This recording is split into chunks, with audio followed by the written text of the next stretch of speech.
Como moderador, Álvaro Picardo, secretario de Foro Bosque y Cambio Climático, y también se incorpora con nosotros Jesús Listomé, que es director gerente de Agresta, así que por favor si podéis ir tomando asiento, así como los anteriores ponentes, Juan Antonio Gómez Pintado, Jesús Sedano, Belén Velasco. Comenzamos con lo que sería esa mesa redonda de preguntas.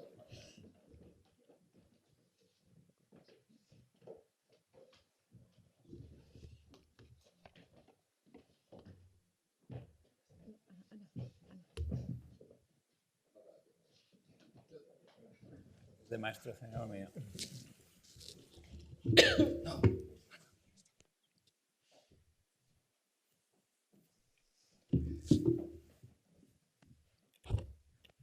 Buenos, muchísimas gracias a los organizadores por este programa que hemos tenido. Yo creo que verdaderamente era un reto en tan poco tiempo plantear el problema, plantear los retos que tenemos y luego mostrarnos una esperanza y que hay un camino de solución, y creo que para los forestales, pero aquí lo bueno es que estamos de ambos sectores, pues ha habido una demostración desde el lado de los profesionales y también de los técnicos de las administraciones de que esto no es fácil, que se requieren años. A mí me ha llamado la atención muchas normas como han ido cambiando, primero vamos por un lado, luego por otro, pero se ha sabido desde el sector de la edificación encontrar un camino que parece que ahora, con el marco regulatorio del 2022, está bien acogido por los ciudadanos. Claramente los promotores encuentran respuestas y sobre todo agilidad, y hemos visto cómo en el sector forestal pues, los cuellos de botella están bien identificados. Me ha encantado la presentación de Juan Picos y la claridad también a la hora de exponer por dónde están los problemas de nuestro sector, por dónde están las soluciones, y una idea muy clara. Es decir, no creemos, no parece lógico que esto vaya a ser así, que nos vaya a resolver todos los problemas, pero sí que podemos arreglar algunos, y que esto puede hacer sinergia con otros procesos como que están en marcha, como el proceso de la digitalización, que en el sector forestal es muy necesario. Marcaba desde AFI las expectativas de lo que podría generar un incremento en las cortas de madera para el territorio, y ayer en el Senado se presentaba el informe de la despoblación y vemos cómo en dos de las comunidades más afectadas, pues a mí me ha impactado, se han creado, cabría la posibilidad de crear 16.000 empleos. También me quedo con el reto de que no tenemos trabajadores, por tanto también ahí tenemos que encontrar fórmulas.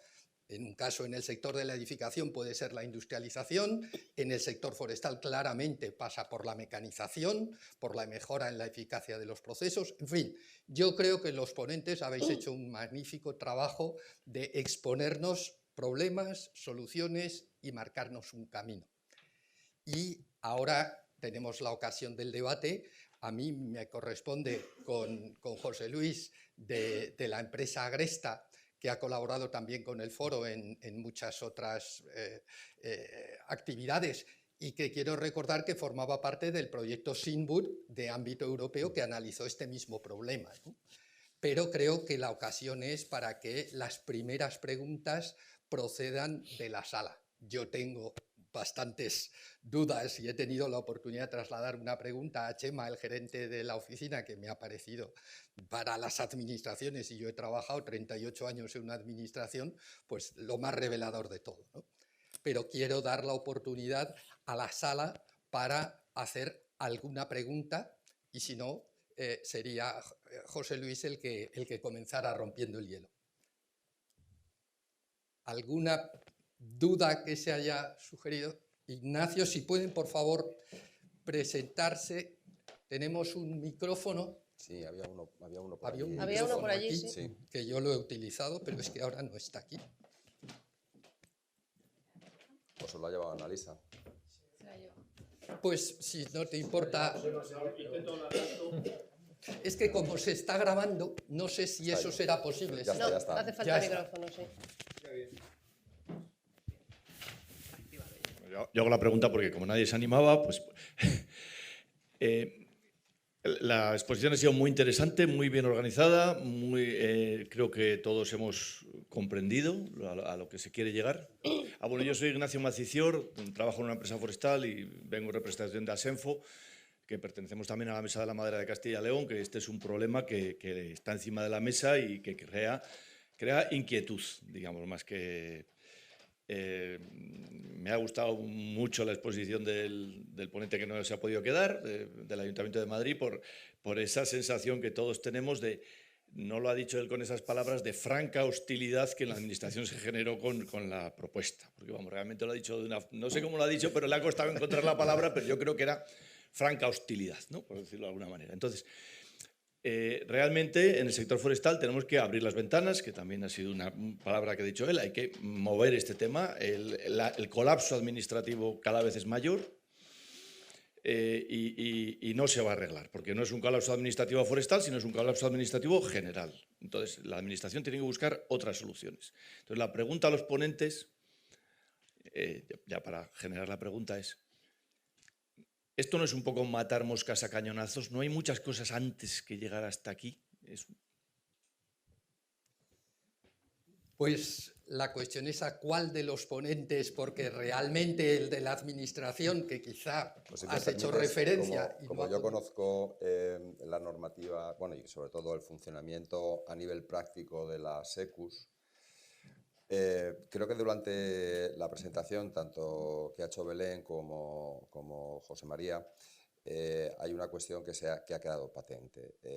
Un primer intento que, por querer abarcar demasiado, fue muy complejo y devino en una situación que no fue la correcta, y que en esa evolución que ha tenido la normativa respecto de las ordenanzas en el caso del Ayuntamiento de Madrid o de las leyes en la Comunidad de Madrid, lo que ha habido es una evolución que creo que es por donde tenemos que ir, una evolución de que aquella gente responsables tanto de administraciones como de colegios profesionales, son muy importantes los colegios profesionales, asociaciones o empresas que quieran estar en esta función, pues tienen que sentarse a ver cuál es, y yo creo que Juan hoy nos daba unas claves, de aquello que realmente haga funcionar una figura de estas características, siendo conscientes de la dificultad que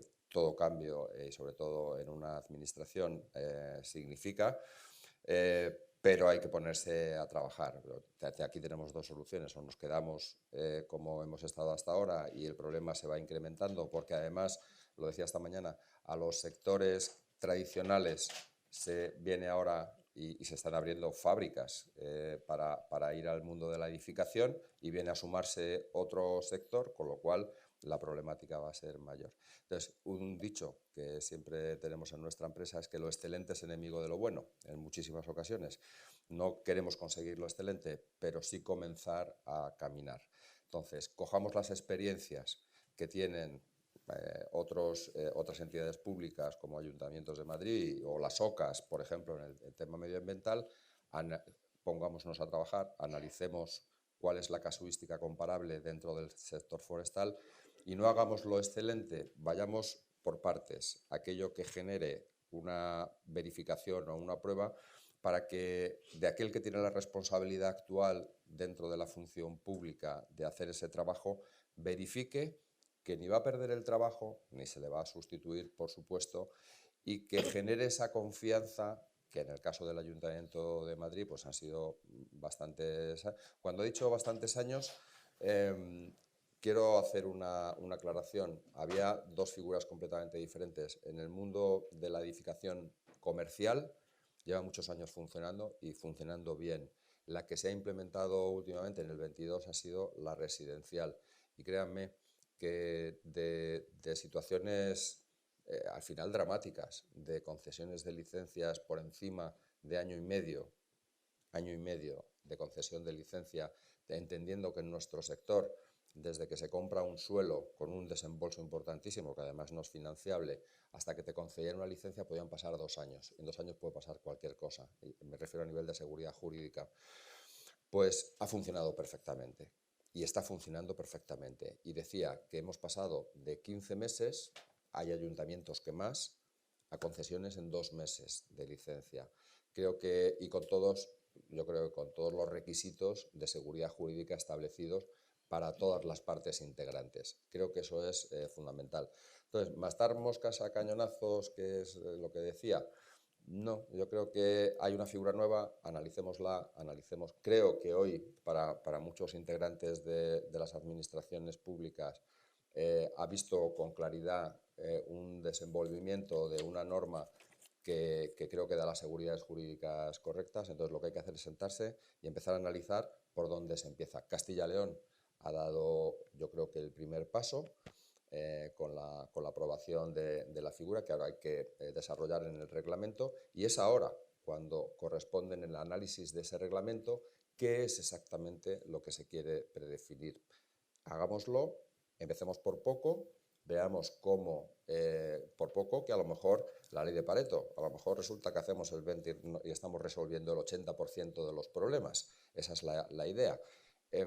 Y dejemos trabajar a todos los integrantes y coger confianzas unos en otros, porque de luego la alternativa es no hacer nada, y no hacer nada todavía va a ser muchísimo más complejo, y entendiendo que genera mucho resquemor, mucha desconfianza en los integrantes, pero eso es algo que tenemos que trabajar y que tenemos que vencer.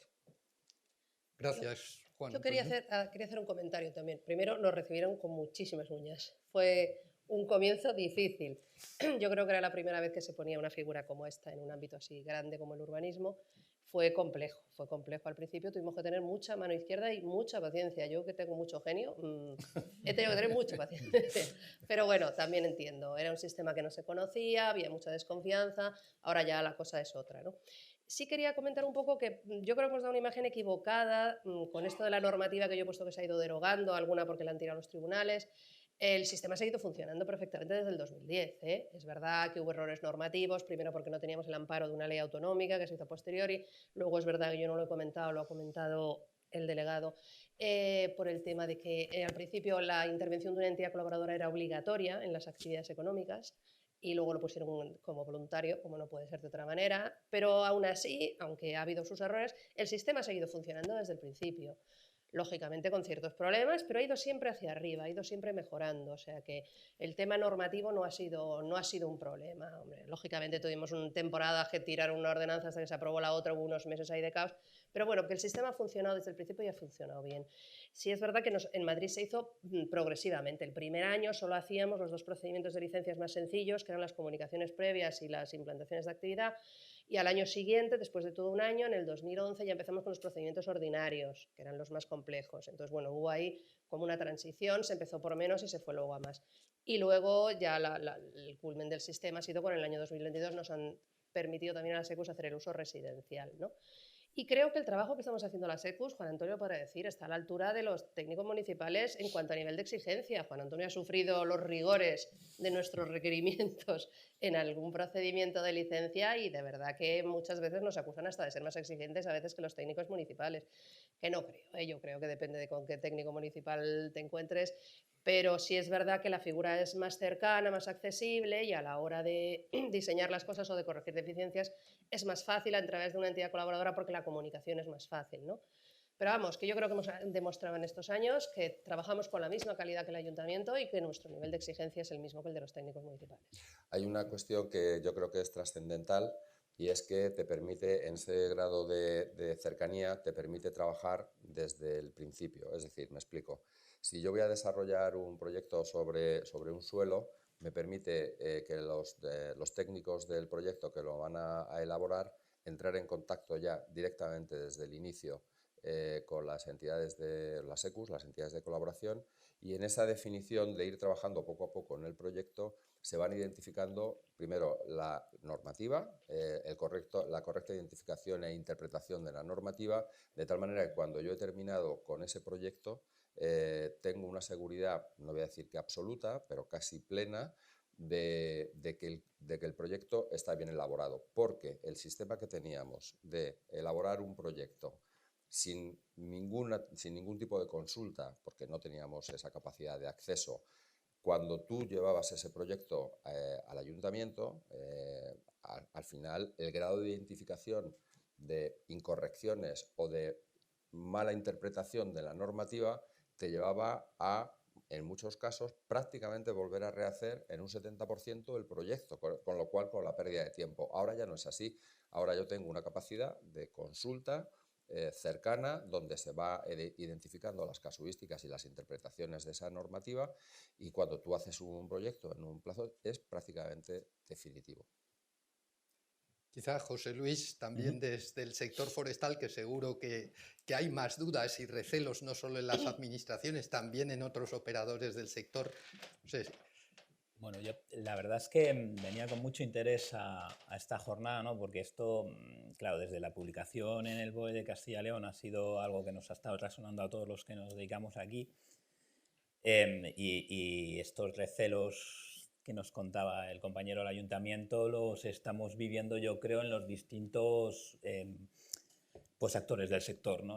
¿Qué es esto? ¿Quién viene aquí? ¿Y qué vienen a hacer? ¿No? O sea, por otro lado, la realidad es que Juan la ha expuesto magníficamente. O sea, tenemos unas administraciones colapsadas con muy buenos técnicos, pero que no dan abasto. Y tenemos, por otro lado, otra serie de problemas que hay que ir atajando, ¿no? Entonces, prescindir de una posible herramienta, como decía Juan, a mí me parece un error, ¿no? Y agradezco un montón a los que venís con experiencia desde otros sectores a contárnoslo, porque te abren la mente y ves las posibilidades, ¿no? A la vez ahora hay que empezar a ver qué cosas, ¿no? Necesitamos desde el sector para poderlo aprovechar y acoger, ¿no? Y a mí se me ocurría un poco, hablando, Jesús, de estos reglamentos que va a haber que empezar a articular, ¿no? ¿Cómo se puede garantizar la participación del sector? ¿Cómo puede ser algo que de verdad el sector pueda vivir? No sé, yo entiendo que hay una parte más jurídica y que es muy técnica, pero entiendo que desde ahí también se puede acoger a que las distintas entidades que estamos en el sector podamos aportar, podamos sumar y podamos sentirnos más cómodos con los futuros reglamentos, ¿no? Empezando por este de Castilla y León, que en un momento dado empezará a desarrollarse. No, desde luego, o sea, de hecho sería un error articular un reglamento detallado de funciones y de lo que se espera de una entidad sin contar con las preocupaciones del sector. O sea, la elaboración de ese decreto tiene que permitir que las entidades que operan ya en el sector, tanto empresas, asociaciones, otro tipo de entidades, participen y aporten ideas para la configuración de ese decreto. Yo estoy convencido de que así se va a hacer. Este decreto va a tener un componente técnico, aparte de las cuestiones jurídicas, que más o menos aquí se han esbozado, va a tener un componente técnico importantísimo, y de eso los jurídicos no sabemos mucho, ni los externos ni los de la administración. Entonces, es fundamental para el acierto del decreto que haya una aportación técnica por parte de quienes sabéis y de quienes estáis en el día a día, primero para que las necesidades se identifiquen bien y segundo para que las soluciones o las medidas que se incorporen en el decreto sean las adecuadas y las que se esperan. Entonces yo ahí entiendo que la Junta arbitrará los mecanismos de colaboración y de apertura a proposiciones para la preparación de ese decreto. Vamos, no me cabe ninguna duda. Quizá yo quiero recordar, porque para mí ha sido importante esto de la situación de cómo se percibía en el sector del urbanismo, y quiero recordar cómo percibíamos otro proceso que hemos vivido en el sector forestal, que es el proceso de la certificación a finales de los 90, y a mí esto me suena muy parecido a lo que vivimos entonces, de decir, pero ¿por qué van a tener que venir otra gente ajena al sector forestal a certificar que lo que hacemos está bien? Y yo creo que hoy tenemos aquí representantes de varias entidades de certificación. Creo que hay un consenso en el sector de que ha sido un proceso positivo, que ha sumado, que ha ido avanzando lentamente, que ha tenido, pues el hecho también de la concurrencia, de la competencia entre sistemas también es positivo, unos te hacen avanzar más en un sentido, otro en otro. Para mí ha sido clave una de las cuestiones que ha indicado Chema, al explicar en el ayuntamiento que había la disparidad de criterio. A mí esto, y en el sector forestal lo vivimos continuamente, ¿no? Que tienes que marcar unos árboles y llega un agente forestal y te dice, aquí solo puedes llevarte 3, y te vas al cuartel de al lado y aquí te dejan llevarte 300. Es decir, y por seguridad de los administrados, esto tenemos que resolverlo.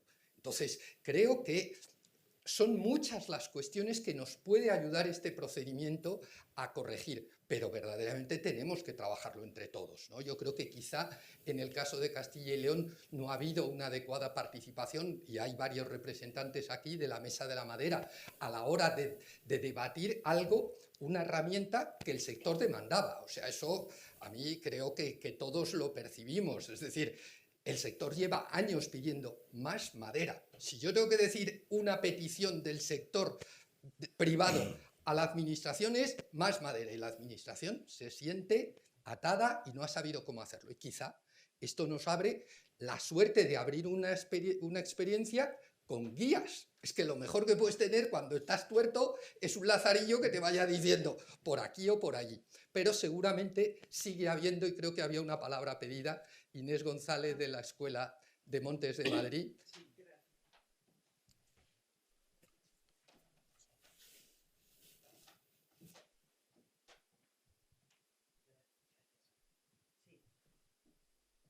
¿Sí? Sí.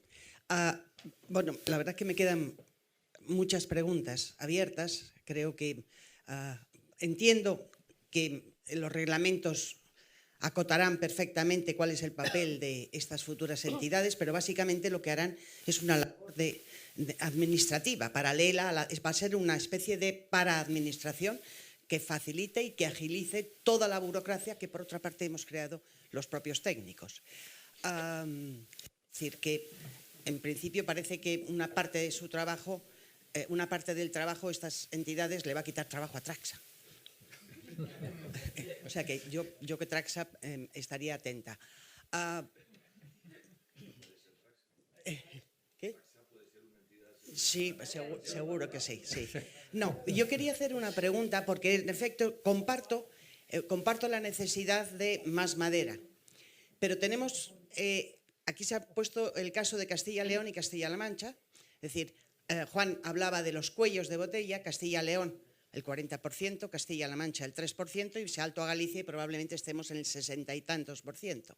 Entonces yo creo que quizás tendríamos que hacernos primero un análisis de por qué en Galicia el 60 y tantos % y por qué en Castilla-La Mancha el 3%. Es decir, ¿el cuello de botella es el mismo en Castilla-La Mancha que en Galicia? Es decir, ¿dónde están nuestros cuellos de botella? Porque yo ahí es donde he acusado que Juan, es decir, y siempre me encanta Juan cuando le escucho, ¿no? Juan, pero es decir, creo que tenemos que hacer el ejercicio de preguntarnos por qué motivo estamos cortando el 3% o el 0% en unas comunidades autónomas y en otras hasta el 60%. Es decir, que tenemos diferentes cuellos de botella. Y luego aquí hay tú has comentado ahí una cosa muy importante y es decir, esto va a ser la guardería forestal. ¿Cómo va a recibir esto? ¿Cómo lo va a recibir la guardería forestal? ¿Y cómo lo van a recibir los grupos ecologistas que van a pensar? Yo creo que ahí tenemos una componente ambiental que no la tiene el urbanismo o no la tiene tan presente el urbanismo. No la tiene, créeme, no la tiene. No tenéis ni idea. Acaban de descubrirlo los veterinarios y están aterrorizados, digo yo. Bienvenidos, nosotros llevamos 40 años. No, tiene más, o sea, efectivamente tiene mucho más el vuestro, pero sí también hay un componente. Hombre, por supuesto. Entonces, bueno, no sé si son muchas preguntas, ¿no? Pero creo que tenemos que esperar a los reglamentos. Felicito el que exista algo nuevo que abra una ventana. No sé si al final se abrirá o no, pero lo que está claro es que tenemos que hacer algo. Eso está clarísimo. Yo pediros disculpas porque tengo una firma ineludible, me tengo que marchar, pero sí que me gustaría contestar en una fracción. El cambio se producirá sí o sí. La famosa expresión de no se le puede poner puertas al campo, aquí funciona perfectamente, no se le pueden poner puertas al campo y se va a producir antes o después. Cuanto más tarde se produzca, más dramático será. Esa es la realidad, pero la sociedad, la vida no para y esto evoluciona a una velocidad donde desde todos los sectores se ponen una serie de enmiendas o se ponen una serie de obligaciones que hay que cumplir y el sector forestal obviamente es uno de ellos. Y luego hacer solamente una reflexión. En un dicho que tenemos en la empresa, y como aquí hay mucha gente de Castilla y León, pues yo creo que me van a entender perfectamente. Lo que no puede ser hoy es que la madera se esté utilizando de la manera que se está utilizando. Y haciendo un símil que tenemos en nuestra empresa, es como si coges un buey de León de esos que tienen una magnífica carne y lo picas entero para hacer hamburguesas. Pues esa es una de las realidades que yo creo que hay que evitar, dar, valorizar. Hay unas oportunidades ingentes, yo creo, en el sector forestal, con todas sus problemáticas, obviamente, y que creo que el primer paso es el que estamos dando hoy, que todos los intervinientes en todos los procesos nos pongamos a debatir o nos pongamos a hablar, no en la figura que ha interpretado la Junta de Castilla y León, porque si todo el mundo opina ahí, probablemente no se habría aprobado. Pero ahora viene el desarrollo reglamentario. Ahora es el momento donde hay que empezar a hablar de qué manera y qué es lo que queremos. Y una última apreciación. Yo trabajo en muchas comunidades autónomas en el sector de la edificación. ¿Por qué Galicia tiene unas condiciones, Castilla-La Mancha tiene otras y Castilla y León tiene otras? Porque tenemos 17 regulaciones y 17 normativas diferentes. Y a mí en el sector de la edificación no es lo mismo que cuando yo edifico en Cataluña, en Andalucía o en Galicia o en Madrid, y en ninguna de las condiciones. Y cada uno con unas interpretaciones diferentes, cada uno con unas capacidades administrativas de la función pública diferente, que te genera, y unas interpretaciones que te generan una disfunción constante. Y esa es una de las razones por las que yo creo que cada uno, aparte de los intereses económicos, Galicia tiene una potencia tremenda en el tablero y en el papel, que Castilla-La Mancha, pues obviamente no tiene. Donde no hay necesidad, pues no se crean las herramientas. Esa es una realidad. Donde sí hay necesidad, como es en el caso de Galicia, se ponen a funcionar. Y yo he visto casuística de Sera y una mentalidad hiperabierta para solventar los problemas que en otras comunidades autónomas no he visto. Por mi parte, despedirme de todos ustedes. Muchísimas gracias por su presencia y que me disculpen por tener que ausentarme. Muchas gracias. Gracias.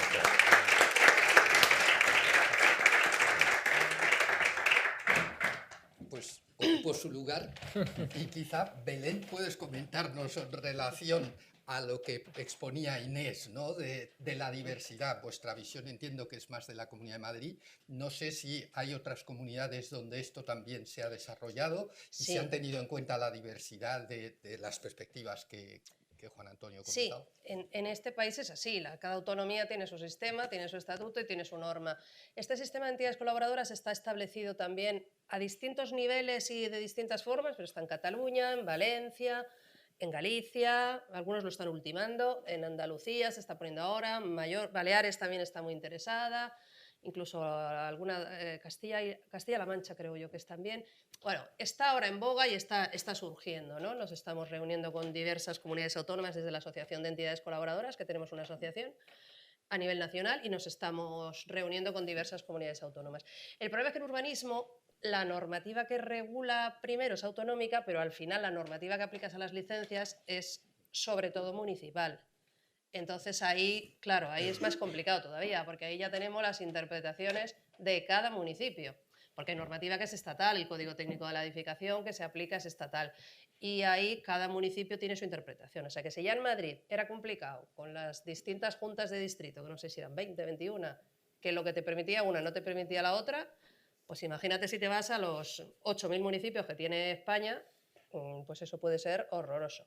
Pero bueno, hay que tender a lo que ha dicho Chema, la unificación. Nosotros llevamos echando de menos hace mucho tiempo en nuestro tema que unifiquen el órgano de gestión de licencias, que hagan una gran agencia de licencias en la que esté metida las entidades colaboradoras por un lado y el organismo que las va a controlar, que ahora mismo es la agencia de actividades, por otro lado las juntas de distrito y por otro lado el área de urbanismo, para que los criterios sean únicos, que eso es fundamental. Entonces, lo vuestro que es solamente autonómico, pues no hay más solución que cada autonomía dará sus criterios y sus normas. Es que eso no... Pero bueno, por lo menos tendréis 17, no 8.000, que son los municipios que hay en España. Bueno, Sí, quizá una puntualización en relación con lo que comentaba Inés sobre Traxa y los ecologistas. A ver, es verdad que Traxa como medio propio pues es digamos, el recurso más directo que puede tener la administración y que en algunos puntos pues, puede haber cierta confluencia con lo que vayan a hacer las entidades silvícolas.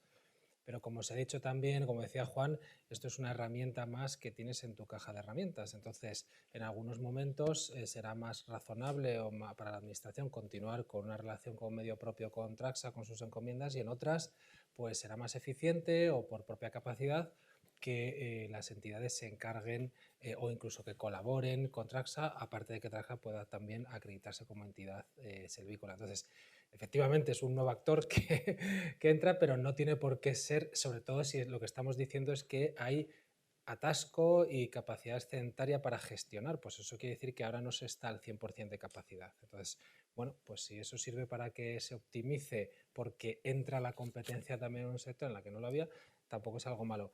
Y luego el mensaje que yo creo que que tienen que asumir los ecologistas, que efectivamente haces muy bien puntualizándolo, porque es un sector muy mediatizado por la cuestión ambiental, como no puede ser de otra forma, y por la presión de los ecologistas, es que esto no supone una merma de las garantías desde el punto de vista medioambiental. Los instrumentos de gestión habrán pasado su evaluación ambiental estratégica, los proyectos tendrán que hacer su evaluación, si el espacio es protegido, pues habrá que hacer la correspondiente análisis de red natura o lo que sea, y las entidades, no, por el hecho de venir del sector privado, no van a eximirse de ese tipo de garantías. Lo que se hará es tramitarlo y gestionarlo, y habrá un privado que le interesará que eso que si hay que obtener una declaración de impacto ambiental se obtenga lo antes posible. En fin, pero no va a haber una merma y tampoco en el control posterior. Porque, al revés, incluso estas entidades están llamadas a ellas mismas controlar, y si no lo cumplen, pues como se ha visto, como nos explicaban, hay sanciones muy relevantes, hay pérdida de acreditación. O sea que en teoría tiene que venir a sumar, desde luego, con las mismas garantías o incluso más que se aplican ahora desde el punto de vista medioambiental. Y luego, y volviendo a lo anterior que decía, también estas entidades, Traxa tiene mucho papel en los montes públicos, en la gestión de los montes públicos y en la tramitación de aspectos administrativos públicos, pero en el monte privado quizá estas entidades puedan tener un margen de actuación más propio al que no llega Traxa ni está llamado a llegar porque tiene otra función. Yo es que Sí. me meto todo el tiempo. Una cosita, os quería comentar de nuestro sector que se puede asemejar un poco a lo que comentabais. Nosotros en la tramitación de licencias, ya con la nueva ordenanza, porque bueno, estoy sufriendo una evolución, pero ahora está el sistema bastante mejor montado, nosotros pedimos todos los informes que son preceptivos. Hay cosas que nosotros no podemos valorar por nosotros mismos y hay actividades sometidas a evaluaciones ambientales. Pedimos el informe de medio ambiente. Patrimonio, pedimos el informe a las comisiones de patrimonio, sea la del Ayuntamiento o la de la Comunidad de Madrid. Bomberos, hay actividades o hay edificaciones por tamaño que tienen informe de protección civil de bomberos. Pedimos el informe de bomberos. Pedimos informes estatales, el de servidumbre aeronáutica, el del Ministerio de Defensa, el de carreteras, el de ferrocarriles. Bueno, hay un montón de informes sectoriales que pedimos y, lógicamente, pues cumplimos igual que si lo tramita un técnico municipal. Solicitamos esos informes a los organismos correspondientes. Con cada uno tenemos un sistema, unos son por correo electrónico, por registros digitales, otros, bueno, en fin. Y algunos incluso vamos, por ejemplo, en patrimonio, van nuestros técnicos de las ECUs a defender ante la Comisión de Patrimonio una propuesta, vamos a defender, a exponer una propuesta. Son nuestros propios técnicos los que enseñan los planos, los que explican, y la Comisión de Patrimonio la que dictamina. O sea que, por supuesto, claro, todos los informes que hay que pedir y todas las normas que hay que respetar se respetan exactamente igual en el procedimiento. El particular. En nuestro caso, ya os digo, para mí, tema fundamental, y os insisto, el tema precios, para mí es fundamental que haya unas tarifas oficiales aprobadas por la comunidad autónoma, en vuestro caso. Entonces, el ciudadano elige si quiere ir a la entidad colaboradora a tramitar una licencia o quiere ir al ayuntamiento. Si quiere ir al ayuntamiento, pues irá a la Junta de Distrito o al área de urbanismo, depende de quién tenga la competencia. Y si quiere ir a una entidad colaboradora, pues en Madrid tiene 19 para elegir. Las tarifas de las entidades colaboradoras, todas la misma. La administración tiene su propia tasa de prestación de servicios urbanísticos, que aunque lo ideal es que fuese la misma, la realidad es que no lo es. Es más caro, sí, pero también os digo que los grandes proyectos les da absolutamente igual que en uno se paguen 1.000 y en otro 1.500. Y mira si te estoy hablando de una diferencia, por ejemplo, que no tengo ni idea, de un 50%. O sea, ganar un mes o 8 meses en una tramitación no tiene precio. Y eso es así, que era una pregunta que yo tenía para ti, ¿no? Efectivamente, sois mucho más rápidas que el propio servicio del ayuntamiento. Sin comparación, no estamos sometidos al rigor del procedimiento administrativo, que tiene su tela. ¿Vale? Y además somos mucho más flexibles en horario, en personal, podemos coger más gente si nos hace falta o hacerles trabajar más horas, pagándole lógicamente las horas. O sea, en ese sentido la empresa... Sí, tenemos picos de trabajo, tenemos picos de trabajo que la gente hace más horas para luego no hacerlas más adelante o se pagan como horas extras. Pero como empresa privada pues somos mucho más flexibles, claro. Inés, perdona, es que hay otra pregunta. Vamos por dar diversidad. No, antes...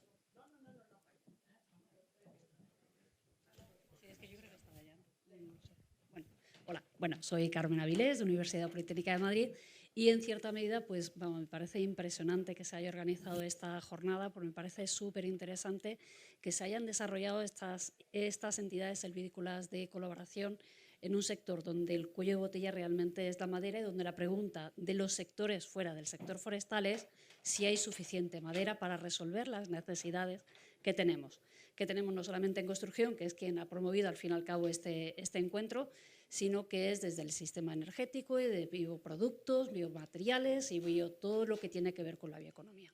Entonces, una pregunta a lo mejor es a la mesa en general para ver un poco, desde el punto de vista de las oportunidades que plantea esta entidad selvícola, la tenemos clara. Tenemos encima de la mesa que hay muchas oportunidades, que hay muchas ventajas, porque agilizará todos los trámites que hace que la madera, la extracción de madera se incremente en ese potencial que decía Ana desde AFI, que podría superar el 23%.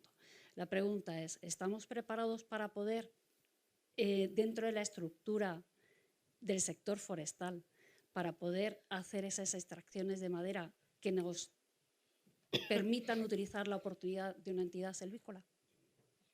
Entiendo que sí, pero la pregunta es si un minifundo, un pequeño propietario, lo permite.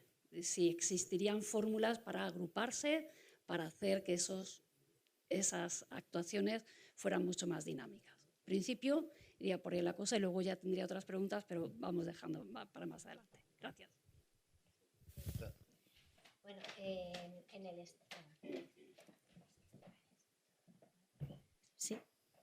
Sí, está encendido. En el estudio que hicimos, claro, yo he dado unos resultados concretos. En ese estudio, realmente una de las cosas que se estudiaba era realmente cómo estaba todo el tejido empresarial relacionado con el sector forestal. En este caso estaba muy centrado en estas dos comunidades autónomas, ¿no? Y es verdad que el resultado es que son empresas muy pequeñas, muy fragmentadas, realmente con muy pocos empleados, ¿no?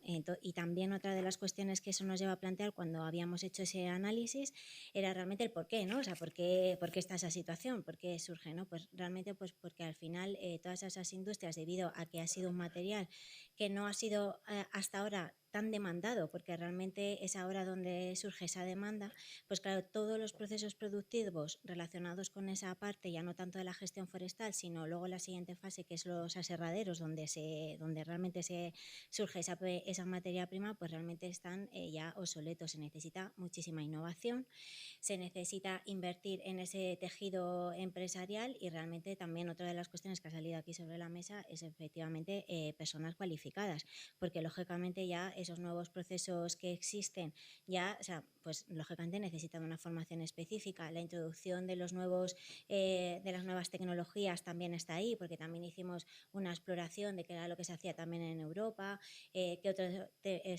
es lo que pasaba en otros lugares para que realmente ahí sí que estuviese una extracción mayor que la que estaba aquí en España, y realmente es eso, es que se ha introducido dentro de ese proceso industrial que está relacionado con la madera nuevos procesos, nuevas formas de hacer esa gestión forestal que es fundamental para extraer la madera, ¿no? Entonces, claro, pues aquí en España también se ha visto esa situación. Es verdad que también, por hacer mención a lo que había dicho Inés, de que no es lo mismo en todas las partes de España, evidentemente, ¿no? Pues también nos habíamos fijado qué es lo que pasaba en Galicia, porque en Galicia tienen esa extracción, porque en Navarra.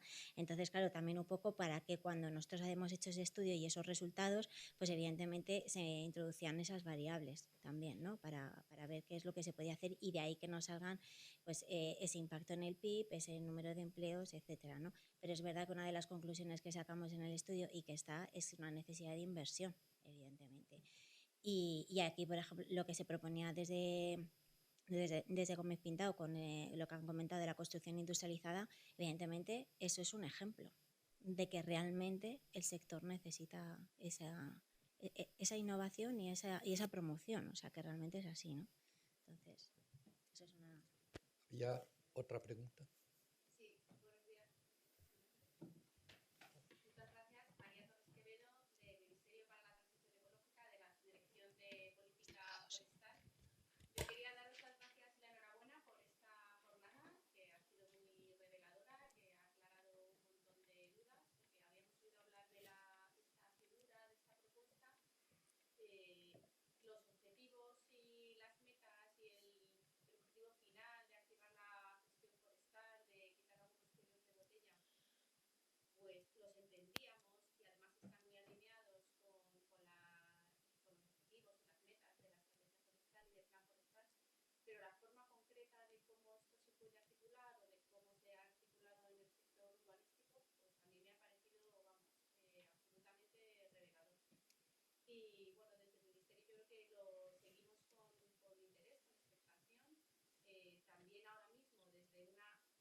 Autonómica.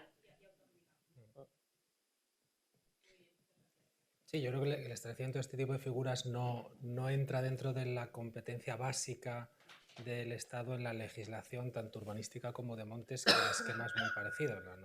La competencia básica es del Estado y la competencia de desarrollo y ejecuciones de las comunidades autónomas. Y es ahí donde entendemos que se residencia la necesidad de regular. Sí es verdad que es preciso, y como ha hecho Castilla y León, introducir la figura en la ley para luego un posterior desarrollo reglamentario. Si se hiciera solo reglamentariamente, pues correríamos el riesgo que pasó con las entidades que se anuló por no tener una cobertura legal previa. Pero vamos, de todas formas, yo creo que la posición del Ministerio es muy relevante también. Es decir, que el Ministerio vea esto, que esté alineado con el plan forestal y que lo entiendan como una figura, que lo entendáis como una figura que puede ser útil. Creo que es importante y creo que también es relevante a efectos de, con independencia de que la figura se adapte a cada territorio, que en algún momento quizá el Ministerio pueda hacer cierta labor de coordinación o de unificación de criterios, que eso también siempre ayuda mucho. Vale, yo tenía una pregunta para Ana, que es un poco en el estudio vuestro, este porcentaje de extracción que hacéis del 70 y pico %, lo habéis decidido en base a las necesidades en este caso del sector de construcción, o habéis tenido algún tipo de análisis de qué porcentaje de lo que produce el monte realmente sería extraíble, ¿no?, por otro tipo de cosas como protección del suelo o zonas inaccesibles por pendientes. O sea, ¿habéis incorporado algo de...? Hemos, bueno, todavía el sector de la construcción no nos proporcionaba los datos de suficiente calidad como para haber hecho haber utilizado esa variable para poder sacar esa extracción. Entonces, después de hacer un análisis, el 73% fue por homólogo con Portugal, debido un poco a las características similares que tiene con la península, ¿no? Entonces, si ellos llegaban a tener un 73% de extracción, pues entonces nos dijimos, bueno, pues entonces España debería de llegar a esa situación como mínimo. A lo mejor se queda bueno, pues o menos o superior, ¿no? Evidentemente, pero fue ese el rango que utilizamos, ¿no? También un poco porque analizando las características, pues bueno, era muy parecido todo el tratamiento forestal que teníamos y entonces, bueno, pues pensábamos que era bastante homólogo, ¿no? Llegar a ese porcentaje. Vale, muchas gracias. Quizá hay una pregunta. 5 minutos nos quedan, o sea que podremos un par de preguntas más. Bueno, yo soy Eduardo Tolosana del Colegio de Ingenieros de Montes y quería empezar por dar la enhorabuena a la Fundación Gómez Pintado y al Foro de los Bosques y el Cambio Climático por esta iniciativa que me ha parecido extraordinaria. Una de las cosas que querría resaltar es lo que se ha indicado de añadir valor a la producción de madera, y eso sin menoscabo de nadie, porque hay cama para todo el mundo. Quiero decir que no... en cuanto a comentar lo de las diferencias interautonómicas que mencionaba Inés, yo creo que aquí no solamente tenemos efecto de la normativa, influyen las especies, pero influye sobre todo la falta de industria, que está muy relacionada con la falta de impulso político al sector.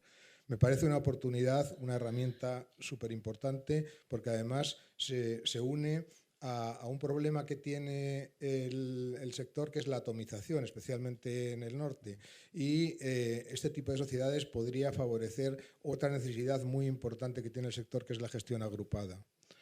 Y bueno, finalmente un par de dudas. Claro, el establecer este tipo de colaboraciones público-privadas requiere también un esfuerzo por parte del sector público. Si estamos hablando de un sector público que ya está asfixiado, llevando directamente el control de lo que puede, pues esto no supondrá un aumento de la carga. ¿Cómo se podría responder a este? Y por otro lado, en un sector como el nuestro, que tiene unos márgenes muy justos en muchos casos, ese incremento de costes que mencionabais, y que es lógico y natural, hay que pagar un trabajo bien hecho, ¿no? ¿No podría de alguna manera limitar a una parte del sector que tiene unos, como digo, unos márgenes bastante justos? Muchas gracias. Bueno, yo en relación con la carga de trabajo, efectivamente eso es una preocupación que puede surgir. Tenemos un sector un poco saturado público y ahora vienes con un nuevo requisito, una nueva figura que tengo que fiscalizar, etc. Nosotros creemos que el mecanismo para sobrecargar lo menos posible es el mecanismo del registro, no la autorización previa, sino un registro con un control antes del registro y después posterior. Y efectivamente pues eso va a tener algo más de carga burocrática para la administración, pero yo creo que lo relevante es que el neto sea favorable. Entonces quizá al principio deba haber algún refuerzo administrativo o carga adicional, pero después cuando se vea digamos el desahogo que supone que determinadas cosas las hagan esas entidades, pues el neto sea favorable. Y luego en relación con la remuneración, pues yo creo que es uno de los grandes aspectos que hay que abordar, y que no será lo mismo si estamos hablando de un monte público, de un monte privado, de qué tipo de actividad. Todo eso, que antes lo apuntaba Inés, eso hay que analizarlo y las reglas no serán las mismas dependiendo del tipo de propietario, del tipo de monte, en fin, eso hay que regularlo bien. Pero sobre márgenes y demás, pues no te puedo decir mucho más, la verdad. Quizá había una pregunta más.